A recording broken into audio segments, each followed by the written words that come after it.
여자와 마주치지 않았더라면 완전히 달라졌겠지. 정말 유감이야. Sepulang sekolah, Ahjin mengunjungi makam ibunya dan mencurahkan semua isi hatinya. Ia bercerita tentang keluh kesah selama bersekolah, termaksud masa lalunya yang kelam. Guru seni yang mengetahui kisah hidupnya pernah menyarankan Ahjin untuk menemui psikolog. Namun, Ahjin justru marah. Ia menempelkan nomor pusat konseling di batu nisan ibunya sambil berkata bahwa ibunya lah yang seharusnya menjalani konseling di neraka. Ahjin bertekad tidak ingin hidup seperti ibunya. Kisah lalu bergeser ke tahun 2007. Saat masih kecil, Ahjin pernah diminta ibunya untuk mencuri minuman keras. Aksinya gagal karena ketahuan pemilik toko yang memaksa Ahjin menyebutkan keberadaan ibunya. Malam harinya, ayah Ahjin mendorong istrinya dari tangga. Paginya, ibu Ahjin ditemukan tewas. Ayahnya berpura-pura berduka. Tidak lama kemudian, ia juga menghadiri pemakaman suami selingkuhannya dan setelah itu mengajak Ahjin pindah ke rumah barunya. Di sana ia memperkenalkan istri barunya dan anak tirinya, Jonseo. Pada suatu malam, ibu Jonseo membicarakan harta peninggalan suaminya dan berencana memanfaatkan Ahjin demi mendapatkan uang sebelum gadis itu dikirim ke panti asuhan. Tanpa mereka sadari, Ahjin mendengar seluruh percakapan tersebut. Cerita kembali ke masa SMA, ayah Ahjin tiba-tiba datang ke sekolah untuk menemuinya. Sung Hye yang mengetahui hal itu melihat kesempatan baru untuk mempermalukan Ahjin, sehingga ia mengajak ayah Ahjin masuk ke gedung sekolah. Sementara itu, Jeo menemukan buku catatan milik Sung Hye berisi identitas dan latar belakang para murid. Ia menunjukkannya kepada Ahjin. Tidak lama kemudian, Ahjin menerima telepon dari temannya yang mengatakan bahwa ayahnya datang ke sekolah. Di sisi lain, Jeo menerima pesan dari adiknya bahwa ayah mereka sedang mengamuk dan memukulinya. Ahjin panik dan segera berlari mencari ayahnya. Jonseo yang melihat kedatangan ayah tirinya mencoba bernegosiasi dengan memberinya sejumlah uang agar ia keluar dari sekolah. Aksi itu membuat Sung Hye kembali merasa dipermalukan karena gagal mempermalukan Ahjin. Ahjin yang menyaksikan semuanya menahan marah lalu menjatuhkan buku catatan Sung Hye yang akhirnya ditemukan murid lain. Di saat yang sama, Jonseo mengambil uang dari ATM untuk diberikan kepada ayah Ahjin agar tidak mengganggunya lagi. Di sisi lain, CEO Longstar Entertainment, Seo Miri, memperhatikan Ahjin dan melihat potensi besar dalam dirinya untuk menjadi artis. Ia mencoba merekrut Ahjin, tetapi Ahjin menolaknya. Sementara itu, adik Jeo terus dipukuli oleh ayahnya karena ia berhalusinasi bahwa ia dirasuki oleh setan. Jeo yang baru tiba di rumahnya berusaha menghentikan tindakan ayahnya yang menyakiti adiknya. Pertengkaran pun terjadi hingga akhirnya Jeo tanpa sengaja membunuh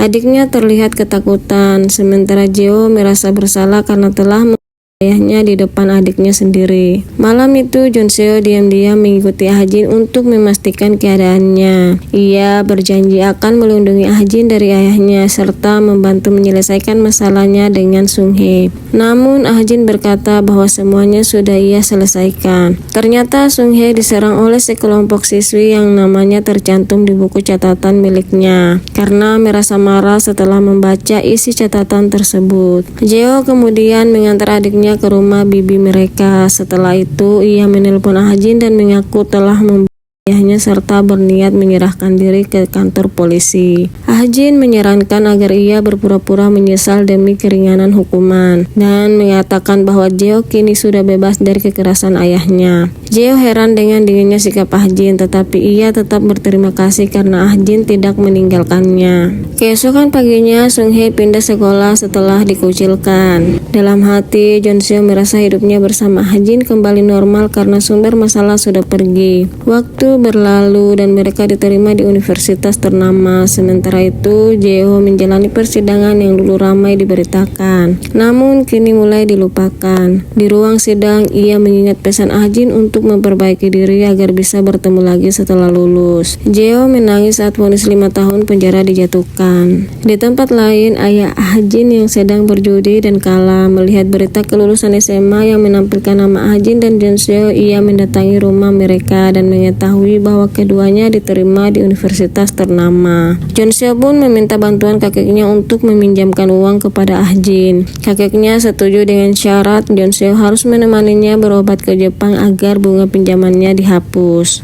Ayah Ah Jin lalu menemui mantan istrinya yaitu ibu Jonseo untuk menanyakan keberadaan Ah Jin. Ia mengancam akan membuka masa lalu mereka jika tidak diberi informasi. Sementara itu Ah Jin menunggu Jonseo di restoran dan mendapat kabar bahwa ia memperoleh beasiswa berkat bantuan kakeknya. Ah Jin curiga dan bertanya apa yang Jonseo janjikan kepada kakeknya. Namun Jonseo menyuruhnya fokus kuliah saja. Tidak lama kemudian ayah Ah Jin berhasil menemukan tempat tinggal putrinya. Saat Ah Jin pulang, ia terkejut melihat ayahnya ada di dalam rumah. Ketika menolak memberikan uang, ia dipukul dengan brutal. Ayahnya pun menemukan uang yang diberikan Jonseo. Dalam keadaan tidak sadar, Ah Jin teringat kenangan masa kecil bersama Jonseo. Bagaimana ia merawat Jonseo saat sakit dan menyadari ada hal janggal dalam keluarga Jonseo. Keesokan harinya, bibi yang bekerja di rumah Jonseo mengantar Jonseo ke rumah sakit dan meminta Ah Jin memberikan makanan kepada ibu Jonseo.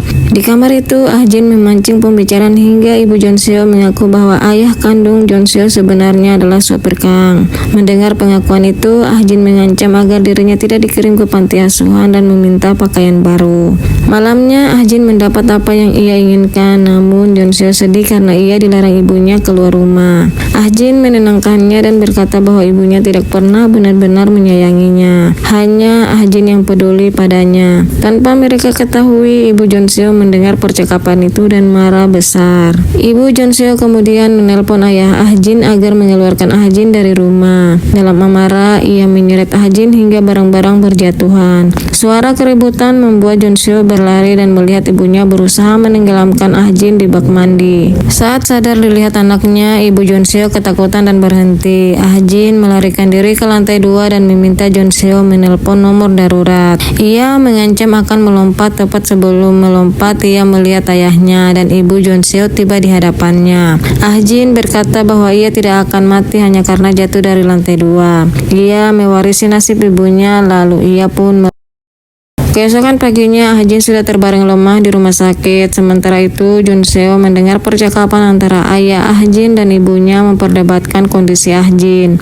Ayah Ah Jin meminta agar tidak membuat Ah Jin marah karena gadis itu bisa nekat melakukan hal yang berbahaya. Sementara itu, ibu Jonseo menegaskan bahwa sebaiknya Ah Jin segera dikeluarkan dari rumahnya. Jonseo lalu menutup telinga Ah Jin dan berbisik bahwa ia telah membaca buku harian Ah Jin dan kini ia tahu siapa X yang dia maksud di dalamnya. Ia berjanji akan melindungi Ah Jin dan memihak kepadanya agar tidak diusir. Cerita kembali ke masa SMA ketika Ah Jin terbaring lemah di rumah sakit dan Jonseo menggenggam tangannya. Setelah sadar, Ah Jin meminta Jonseo tidak menatapnya dengan sedih. Ia baru mengetahui bahwa ia melewatkan masa daftar ulang universitas sehingga gagal masuk kampus bergengsi. Tidak lama kemudian, ia menerima telepon dari teman sekolahnya yang mengajaknya menghadiri upacara kelulusan. Keesokan harinya, Ah Jin datang ke sekolah dan merayakan kelulusan bersama teman-temannya. Jonseo yang sedang bersama ibunya melihat Ah Jin berjalan keluar kelas dan segera mengejarnya. Ah Jin berjalan dengan perasaan kosong hingga melihat seorang pria yang sedang mengejar pencuri. Pria itu menarik perhatiannya, seseorang yang tampaknya bisa menjadi target baru untuk dimanfaatkan. Sebuah senyum perlahan muncul di wajahnya. Di penjara, Jeo menjadi bahan pembicaraan karena dikenal sebagai pembunuh muda. Namun ia tidak peduli, ia hanya fokus pada lukisan wajah Ah Jin yang sedang ia gambar.